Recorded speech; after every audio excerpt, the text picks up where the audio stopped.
Welcome to Forecasting with Friends. Friends, isn't this always fun when there are friends that are here?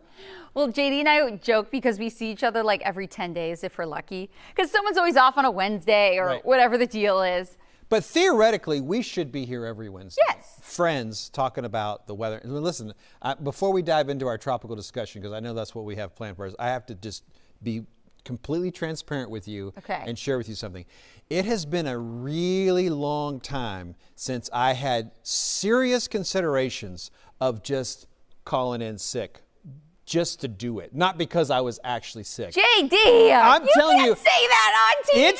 It is lucky. Everybody's thought about it. Everybody's done. Okay, you are lucky that I'm here this morning. Let me just tell you that. I woke up this morning and I had just a great night of sleep. My wife was able to sleep in. Our dog was lazy. The house was so dark. I'm down in the Friendswood area, you know. Yes, and it's just a nice, gentle rain all morning. So many clouds, and I was stumbling around the house, and I was just like, this is so nice right now. I just want to keep I could stay here for like 2 more hours. I could find a little place on the sofa just to get comfortable, you know, and maybe sip on something. And I mean, that thought crossed through my mind.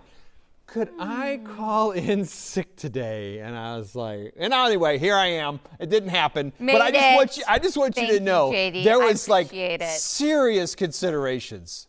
If Mike would have been here today, it might have been what you would have been like what pushed over. But you know, we all have these sick days that we're supposed to take for our well-being and everything. And I think I could have justified it. Today.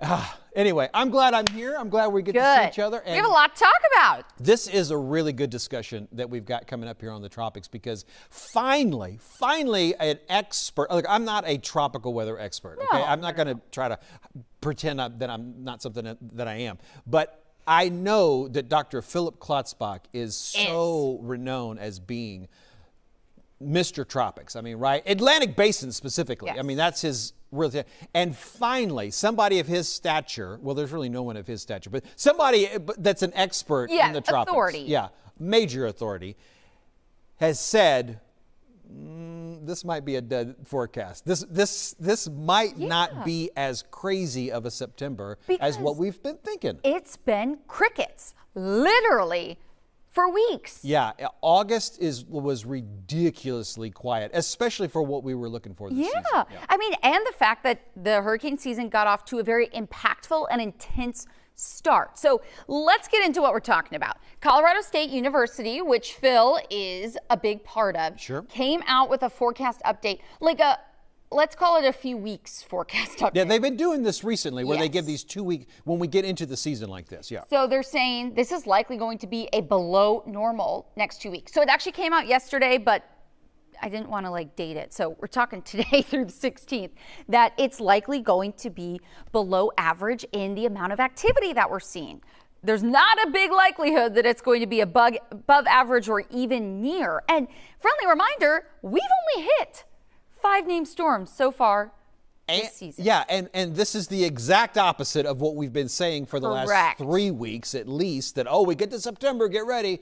And yeah, I mean, there's really some unusual things that are all coming together at the same time. That's what's really the factor. Like 1 or 2 of these happening at a time would be one thing, but all of these things happening. And it starts with just wind shear, which is something that we're always concerned with and always watching, a major factor as far as development goes. And the fact is, next 2 weeks, it looks like there's going to be a lot of it. And also we were talking about how temperatures in the upper levels of the atmosphere over the water are warm. Yeah, which in normal sense, you would hear us talking about that. There's a cap that's keeping thunderstorms locally. When we talk about local thunderstorms or severe weather, we're talking about, there's a cap in place that'll keep those storms for, well, this is like a really big cap. This is like covering most of the Atlantic's type of a barrier or just a setup that does not promote instability. And we're seeing late season Saharan dust. Now, this dust comes off the west coast of Africa, and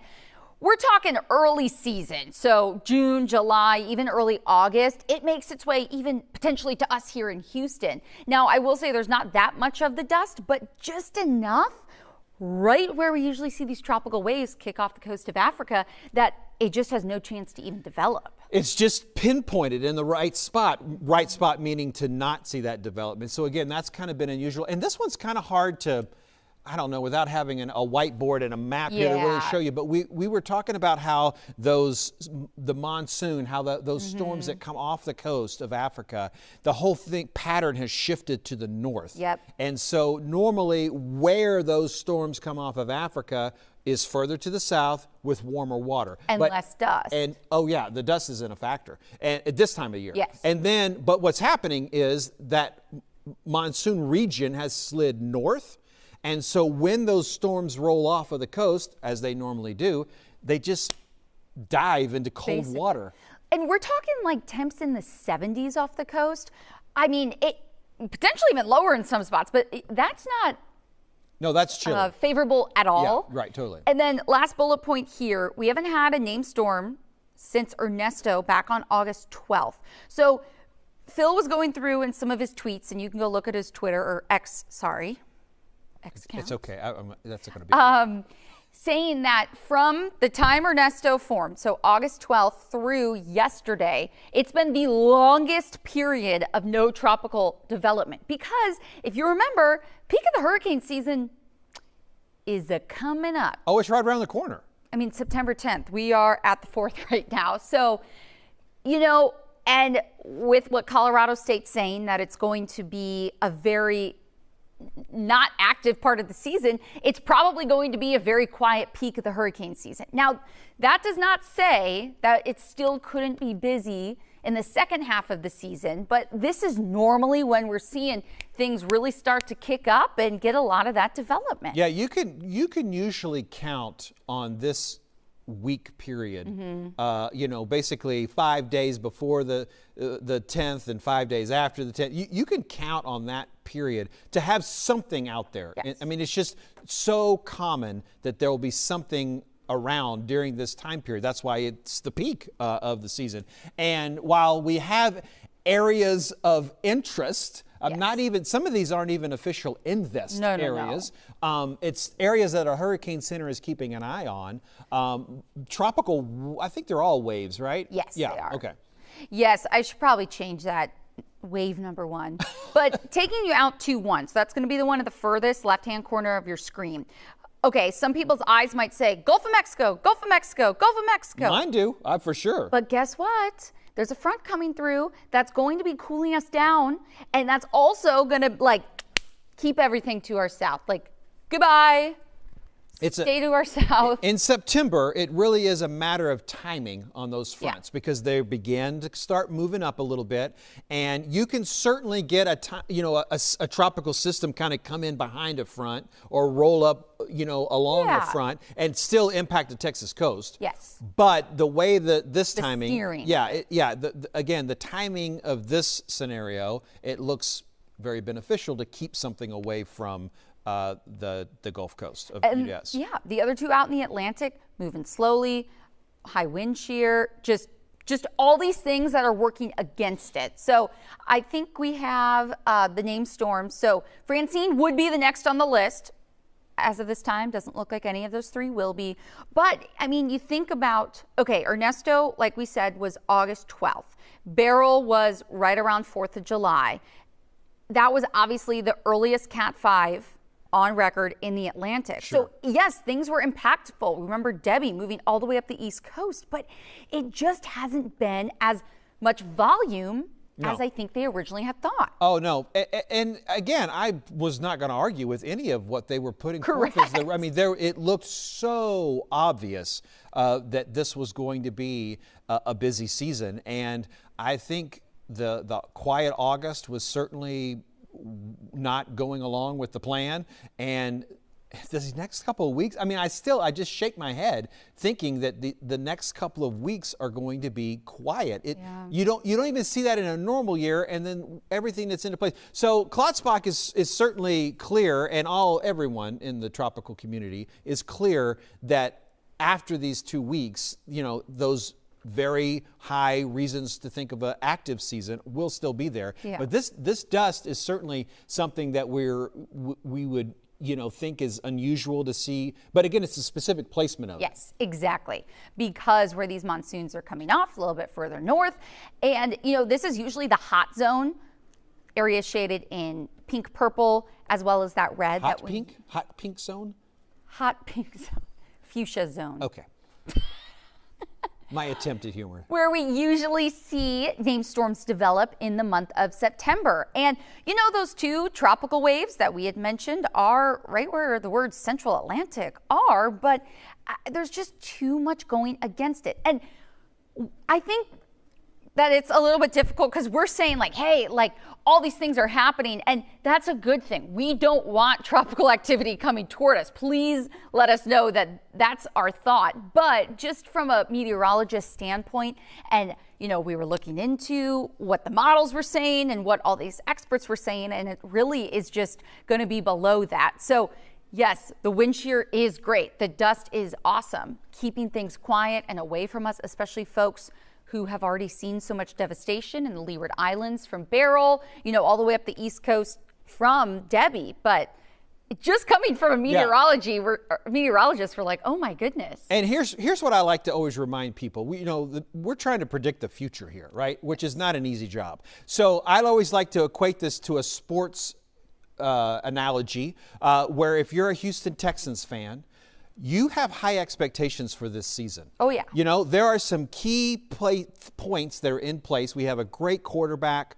There's a receiver field that should be able to catch anything that's even tossed into the air, along with some other key points that are all positive. Mm-hmm. So if we get to the end of the season and the Texans are 2-7 or 2-12, how many games we play? 16? If they end up only having 2 wins for the whole season, 2-14, that would be way unexpected from where we are right now before the season starts. It looks like the Texans, we're not saying, it's no guarantee the Texans are going to win the Super Bowl, but they certainly look like they ought to be at least a 500 team, if not anymore. So that's into the playoffs, baby. And that's kind of where the tropical community was, looking at this season ahead and being like, man, everything's in place. This ought to be a really active year. And then certain things kind of come along. And so obviously as we progress through the season, if there's an injury or if there's, some sort of disciplinary action or something, happens or whatever, then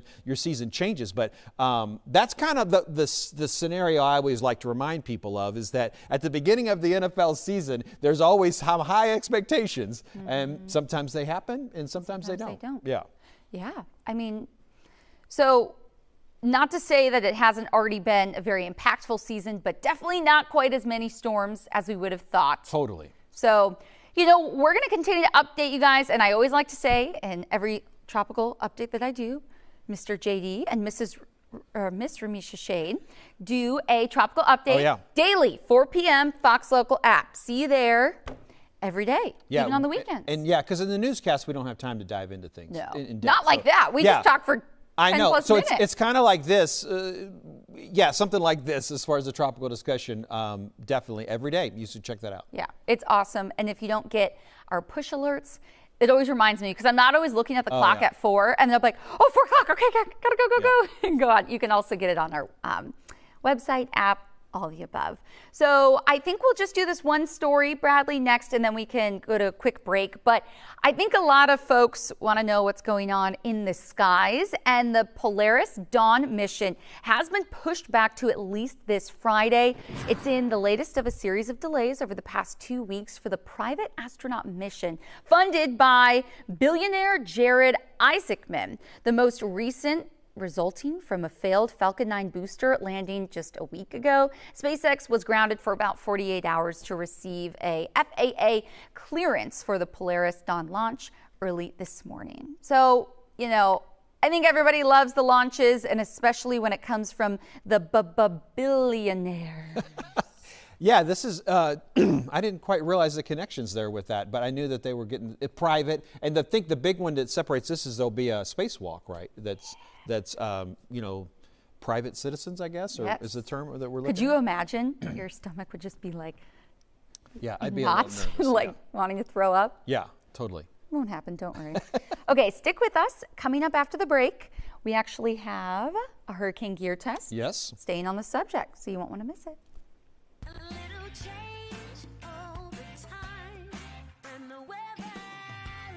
Fox 26 is your Gulf Coast weather authority.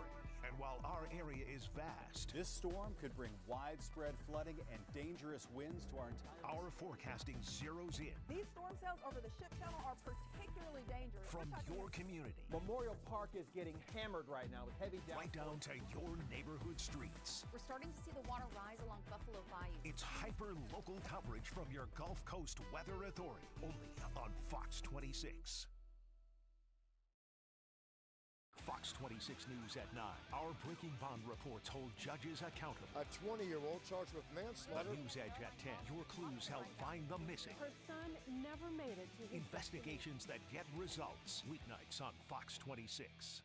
Engaging and shareable. Visit the Fox 26 Houston Facebook page. Need a legal question answered? Fox 26 legal expert Chris Tritico can help. But this may be a pretty sizable claim that your sister has. Just send your legal questions to fox26law@fox.com. Then tune into Houston's morning show every Tuesday and Thursday at 7 a.m. to hear your questions answered. The news doesn't stop on weekends. We're learning more details about a story we first brought you yesterday morning. And neither do we. But as we head throughout the afternoon, that's when the rain starts moving in from the southwest. Fox 26 Morning News Weekends with Denise Middleton. Well, now to a story you'll see only on Fox. The family of a beloved bartender in North... And meteorologist Allison Gargaro. Right now, we are seeing some of the heaviest rain start to push off to our... Fox 26 Morning News Weekends, Saturdays and Sundays beginning at 5 a.m.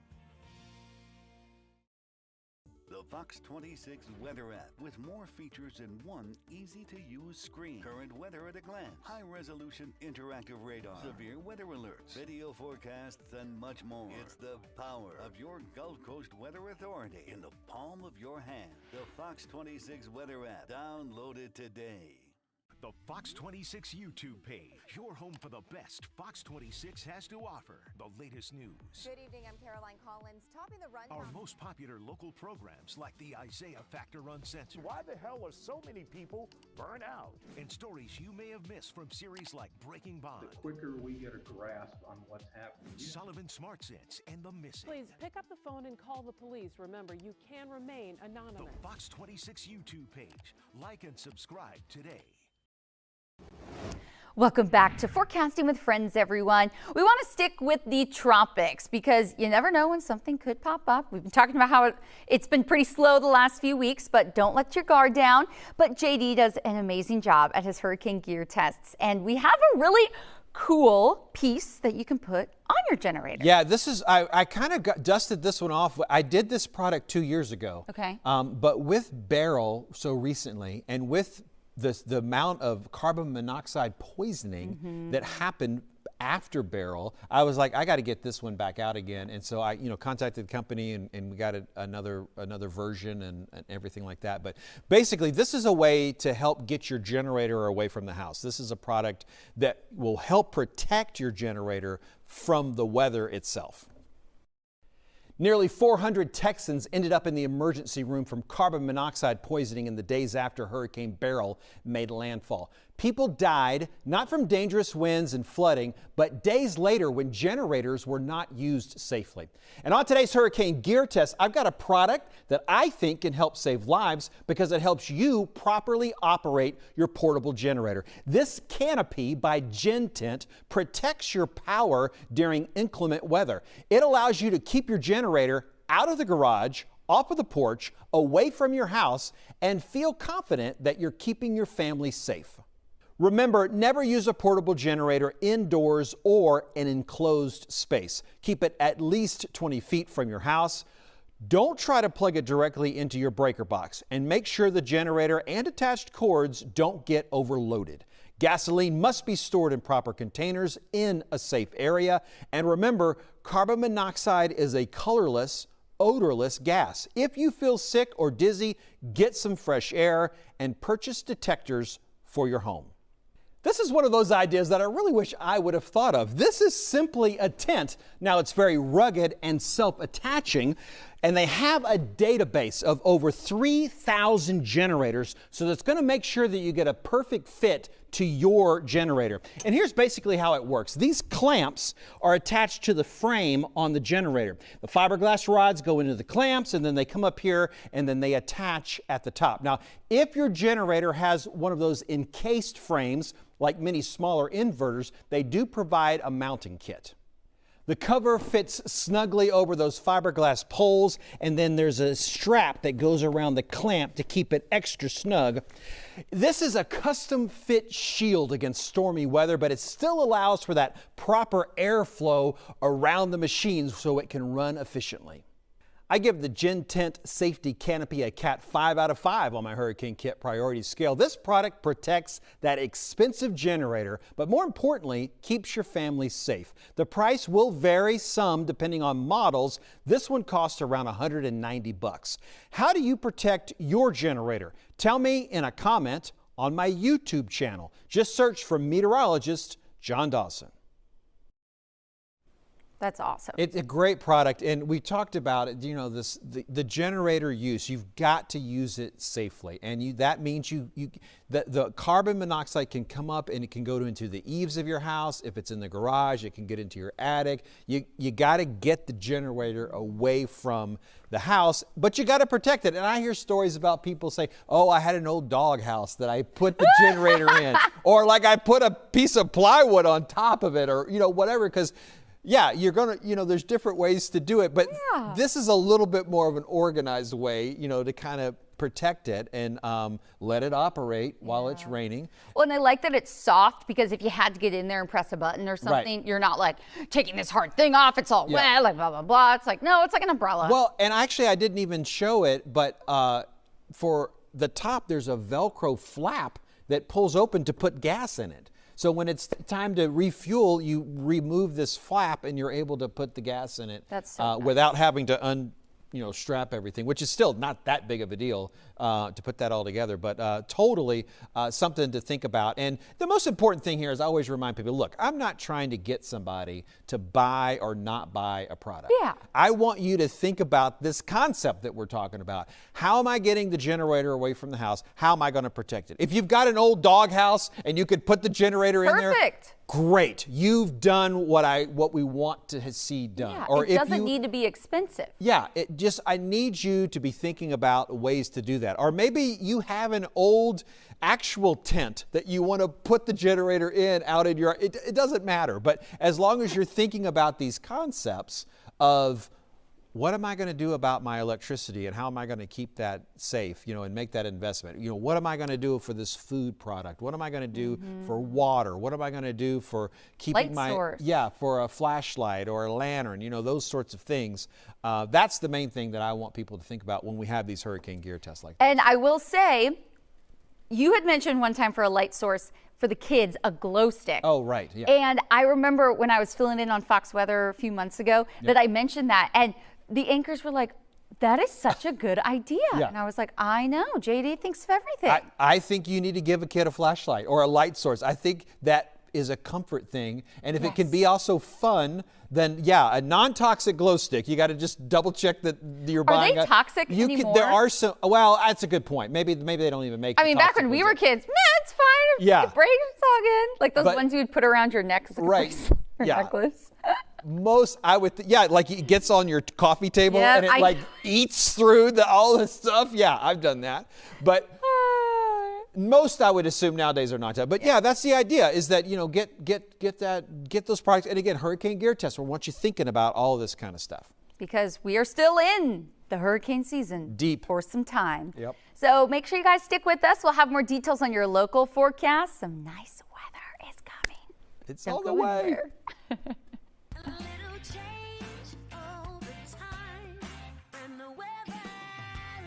Fox 26 is your Gulf Coast Weather Authority. And while our area is vast, this storm could bring widespread flooding and dangerous winds to our entire forecasting zeroes in. These storm cells over the ship channel are particularly dangerous. From your community. Memorial Park is getting hammered right now with heavy downpours. Right down to your neighborhood streets. We're starting to see the water rise along Buffalo Bayou. It's hyper-local coverage from your Gulf Coast Weather Authority, only on Fox 26.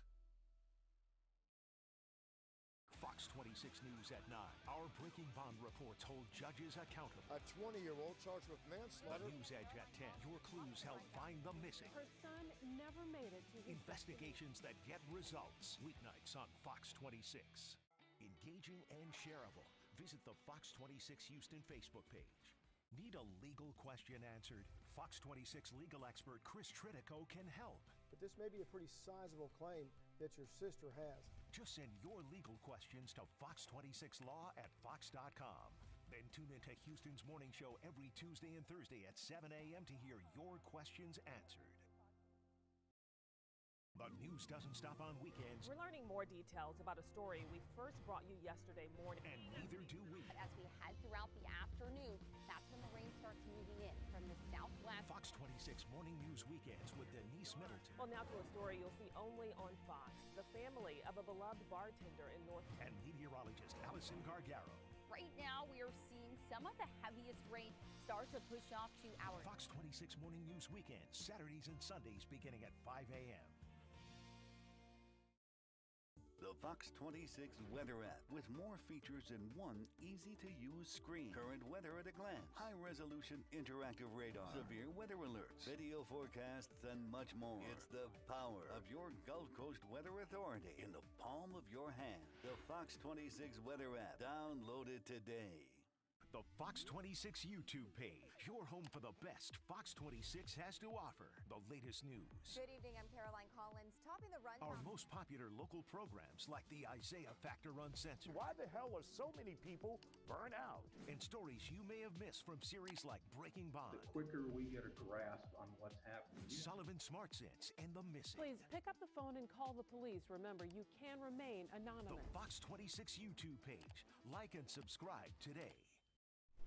Welcome back, guys. Do want to take you out to our Fox Rad radar as there's some more rain moving onshore, starting in Galveston to Texas City, but a lot of it is still offshore. But guess what? Most of this is going to be moving inland maybe a bit later today. So there's still a flash flood watch in effect for all of our coastal counties until Friday morning. That's just how many more rounds of rain we'll be seeing. Likely down south, Port Lavaca to Palacios, moving through Houston, maybe 6, 7, 8 o'clock tonight, and then several more rounds of that heavy rain onshore early tomorrow morning. So this area of low pressure that's been meandering off our coast still has a hold on our atmosphere through Friday before a front moves through, ushering in drier, low humidity, and some cooler temps. Guys, these are wake-up temperatures over the next 5 days.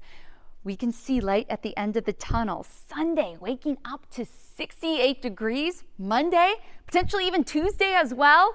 Boy, it's going to be so pleasant. Lower humidity, skies will be clear. So I will say afternoon highs still going to be mid, potentially upper 80s, but it's the lows that are going to be pretty refreshing. Potentially even low 60s further north. So there is going to be still some heavy rain on tap for tomorrow. Friday's going to be hit or miss. I'd say definitely closer to the coast, but this weekend's going to be picture perfect fabulous. Thanks for joining us on Forecasting with Friends. We'll see you guys at noon. Have a good rest of your day.